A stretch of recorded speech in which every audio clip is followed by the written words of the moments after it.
Hey everybody, what's going on? It's Digital Duke and welcome back to my channel. And today I have a ban list prediction video, and this is my first time doing this, but I thought, oh hey, I play enough competitive Yu-Gi-Oh nowadays to where I think I can warrant making one that's at least a little bit competent.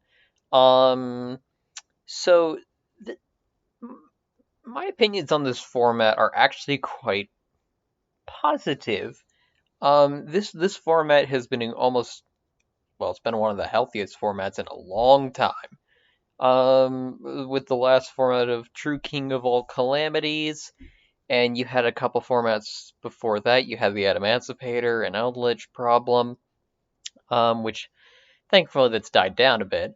And thankfully Calamities is finally banned, and even Union Carrier, even good old Union Carrier got hit.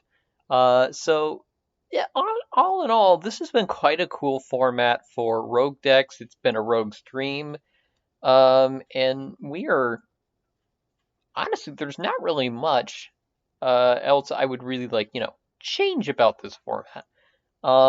But there are a couple things.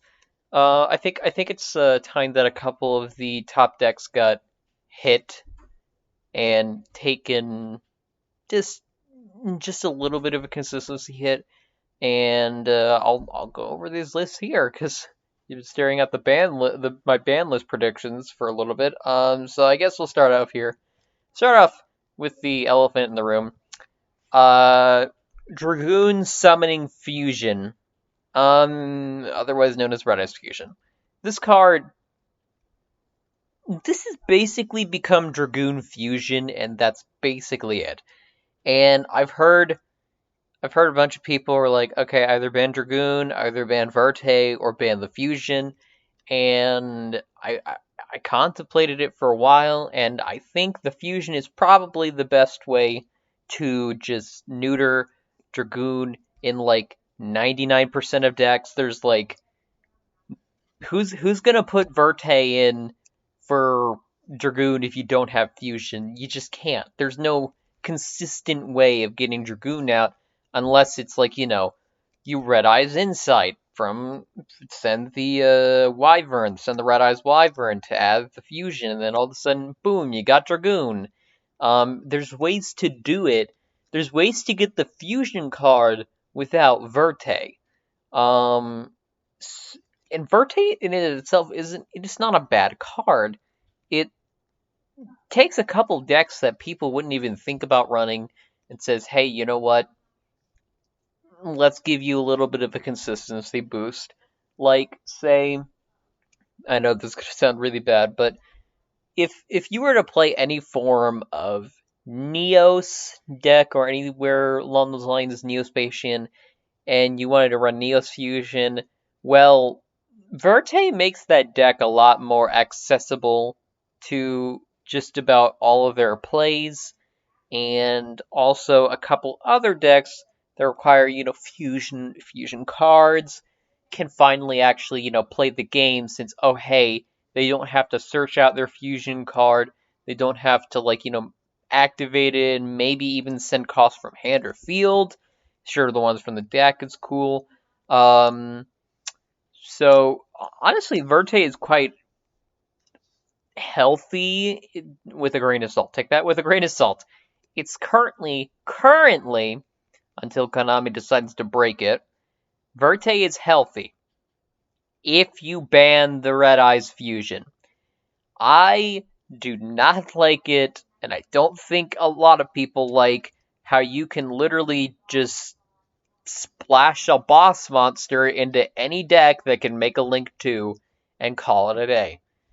There is no variety in the end boards nowadays for a lot of decks because they're like, oh hey, Dragoon is a free negate and it's really good destruction effect as well. It can do it twice.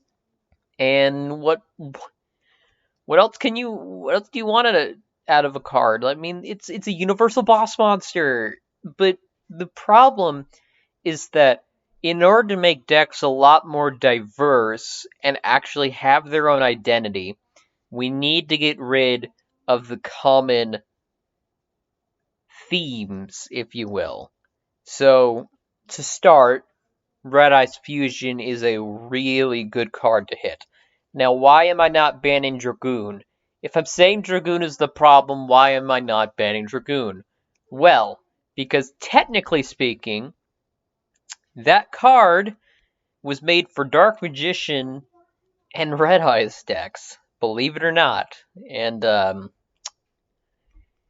yeah, Dark Magician can still get it out. I mean, if they do the Eye of Timaeus, most of the Eye of Timaeus, there's a couple other ways they can do it, though. They can do...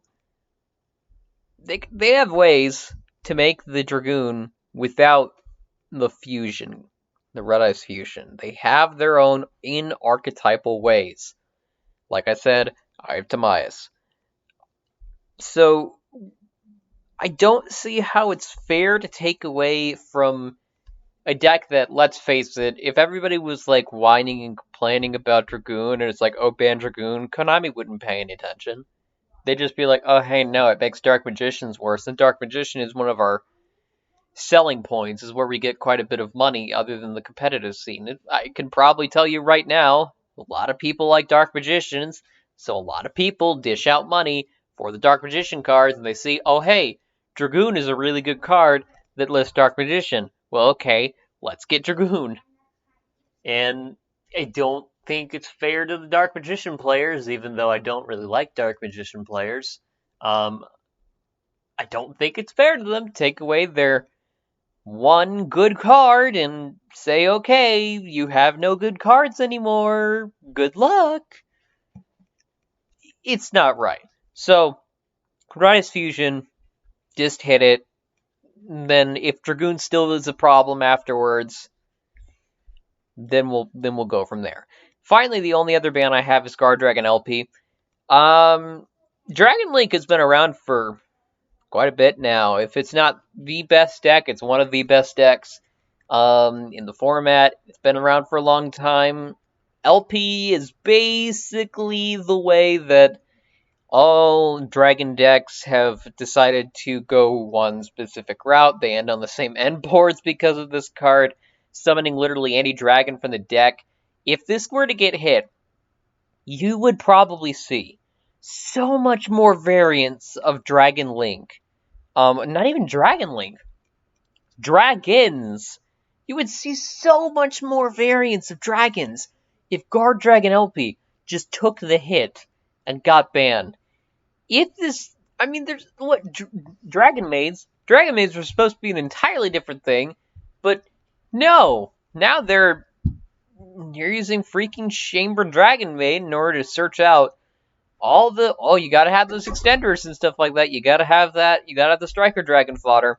And from there on, it just spirals and spirals and spirals out of control until... Oh no! There's LP, there's Pisty! Here comes a deck summon and a free graveyard summon afterwards. Oh no! What do? Just sit there and watch, because whenever you see dragons, if you see a dragon monster played in any way, shape, or form, it's like, oh great! So they're about to end on Savage Appaloosa Pass, sort of thing. Not just that, but you get what I mean.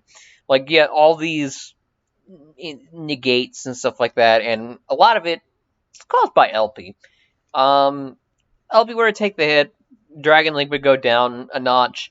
And I mean, technically, you could hit this deck even more.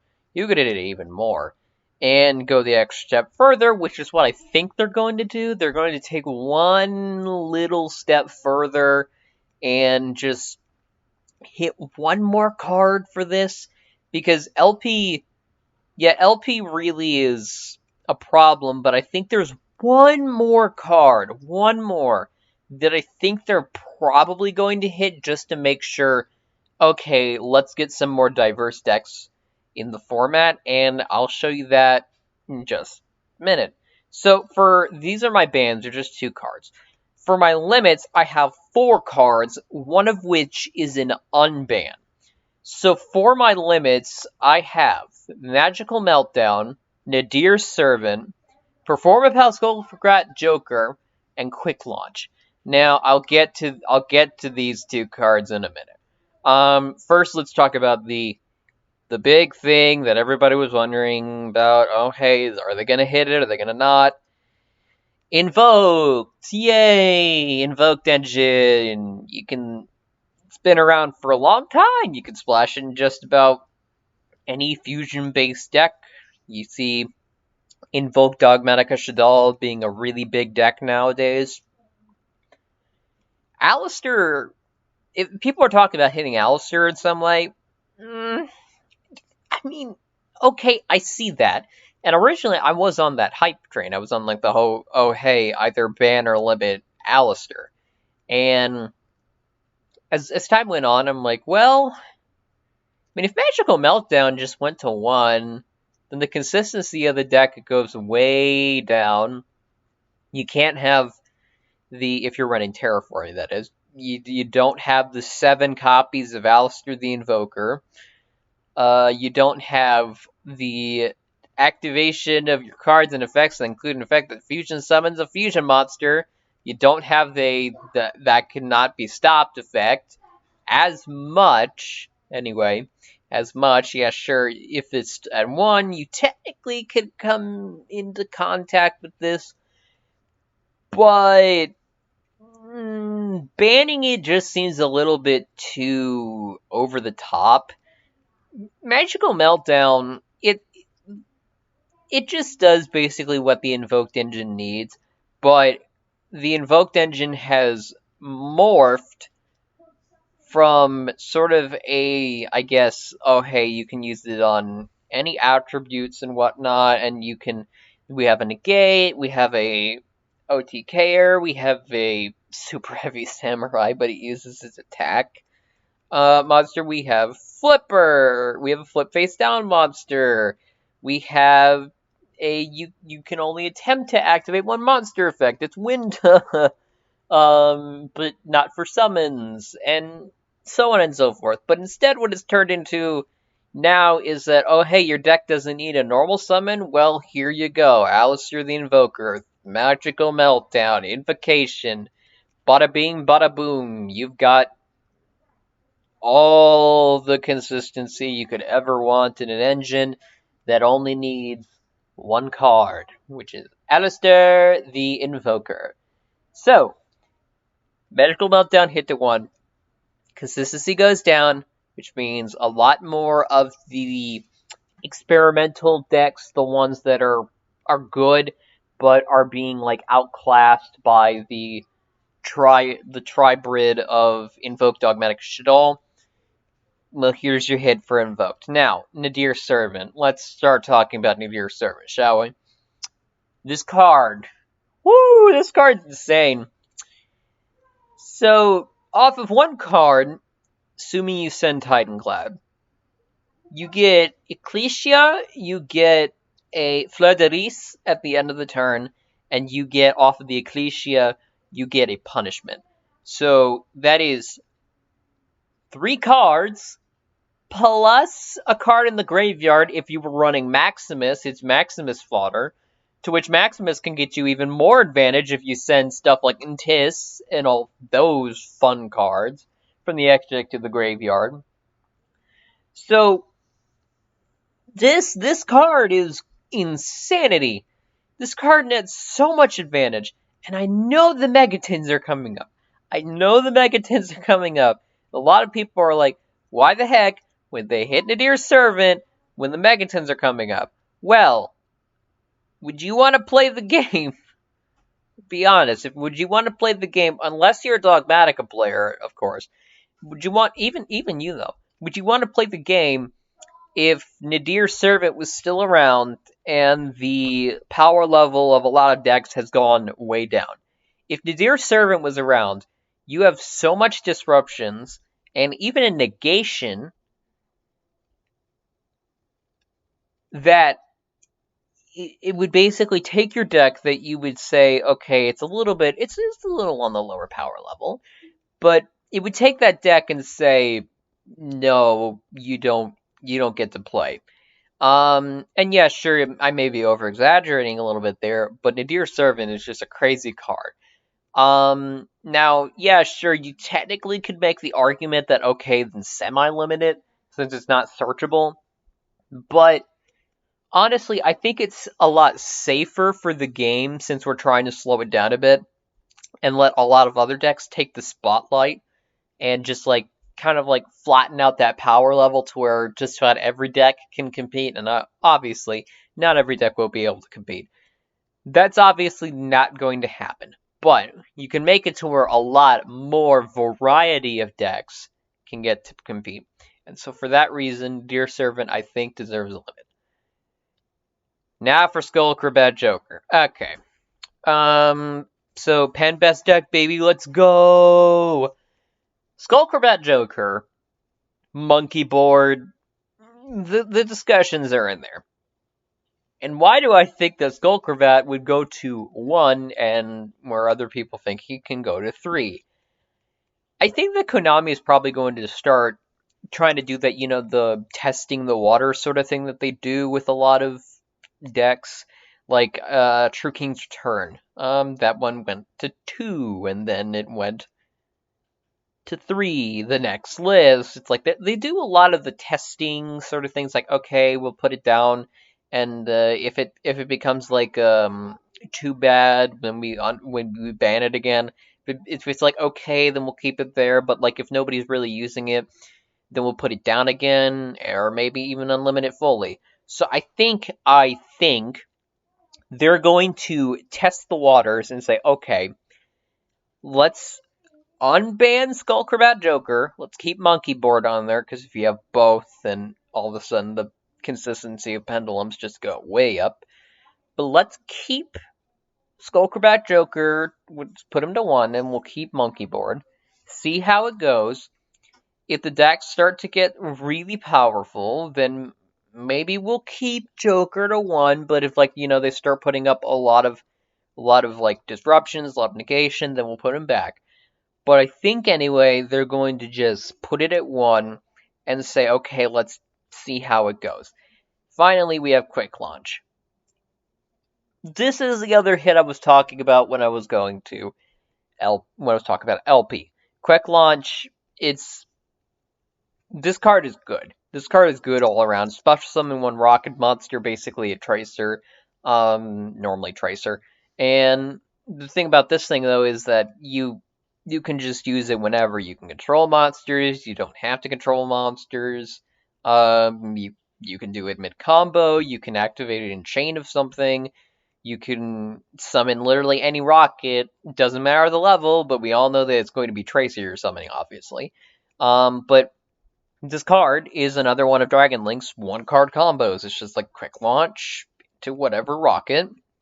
Have the Tracer Recharger, or even if you're playing Rocket Dragon, link any of the Magna Rocket or the Silver Rocket or any of the rockets. Link off into Striker, and well, beep beep, you got gas. Start doing your stuff. This is another one that, like, I think anyway, probably would get hit, even though there was the new Boral Ritual Monster, Riot Dragon, I believe was his name. Borreload Riot Dragon. I think that Quick Launch probably will take the hit right now.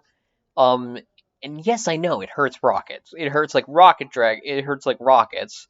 But if you have something that can summon from the deck and no restrictions, whatnot, and even the final effect on it also destroyed during the end phase.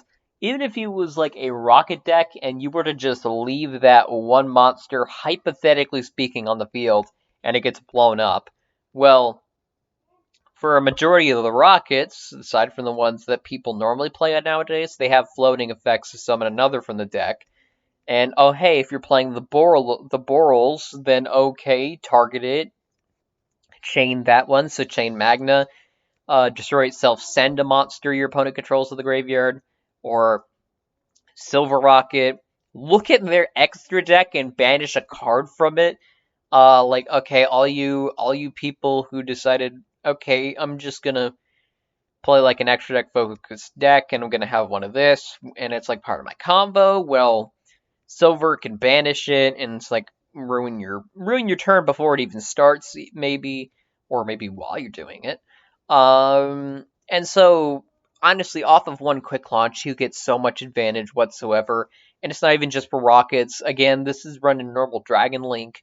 Nowadays, which again, I think they're trying. This is probably going to be the list to where this gets hit and LP gets banned, and they're just going to say, okay, well, we have the new. We did announce a new Boral load. We did announce the new Riot Dragon, so we're not going to totally ban this. We're going to limit it, and say maybe the Dragon Link isn't a problem. Like whenever the Riot Dragon comes out. Say it isn't a problem. Okay, maybe we can lower it, but I doubt that they would, since this is a free summon, non-hard once per turn, from the deck, and this just starts all the plays for any Rocket Dragon Link deck, or Dragon Link deck in general. So, that's why I think Quick Launch is going to get hit. Alright, that's all for the limits. Now, I do have one semi-limit, and I think it's something that we probably may have needed for a while. It's just that it's kind of gone under the radar currently because of the Dragon Link and the Invoked and the Dogmatica, the Shaddolls. It's gone a little bit under the radar, but I think it needs to get hit. So I have one card, and that is Elixir of Scarlet Sanguine. This card is the Eldritch Summoner. It's the thing that gets the golden boy on the board. This is arguably the best card in the deck. Because if you don't have an Eldritch on the field, if you don't have a golden boy, you can't use Conk, you can't use Hawk. Even the Guardian that nobody runs, you can't do that. But you can't Conk, you can't Hawk. That's the important part. I don't think this should go higher than 2, but I think Eldritch has been on the map for a long time, and I think that it probably needs just one check, and like just one. I'm not talking about hitting the cursed Eldland, because in the OCG they have that at 2. They have cursed Eldland at 2. I don't think, honestly, Eldritch is a good deck. Don't get me wrong. Eldritch is a really good deck, which is why I'm doing this. It's been around for quite a bit now, and I just think it just needs a hit to where, like, after we hit the Dragon Link, we hit the Invoked, we hit the Dogmatica. After Dragoon is gone, I think Eldritch would probably be one of the forerunners of the format. So I think prematurely just need to hit Elixir Scarlet Sanguine to take the consistency down just a little bit. And hey, would make Eldritch players more wary of the resources. Like, okay, I only have 2 Sanguine. I need to not, spam Eldritch, the Golden Boy, and then spam Kongs, spam Hawks. Don't need to do that. We need to conserve. Okay, we'll do it here instead of here. So that's my take on it. And finally, for the unlimits, I have 2 cards. I have Infernity Archfiend and Gem Knight Master Diamond. Gem Knight Master Diamond has been on the list for too long, and hey, Block Dragon's gone. The FTK is not possible anymore, or at least I think it's not really possible anymore without the Master Diamond and the Lapis Lazuli. You don't have Block Dragon. You can't do that, really. So it's way less consistent. It's almost, you can't do it. It's literally almost to the point of where you can't do it. So, take him off the list! I mean, what are you scared because I've seen a couple of people like, oh, he's a 9. Well, thank goodness they banned Calamities. I've heard a couple Banlist predictions. One of them in particular is like, yeah, Calamities is gone, so you don't need to worry about he's a 9. Hey, he's fine now. He's fine. Like, okay, maybe they become a combo deck that does like what? I don't even know if they can put up any negates. I don't even know if they can put up any negates. They may not be able to do anything. Um, Master Diamond, he's the only fusion currently that is limited. He's one of the only 4 fusions on the list, period. I just think it's time to give Gem Knights back their supposed boss monster anyway. It's time.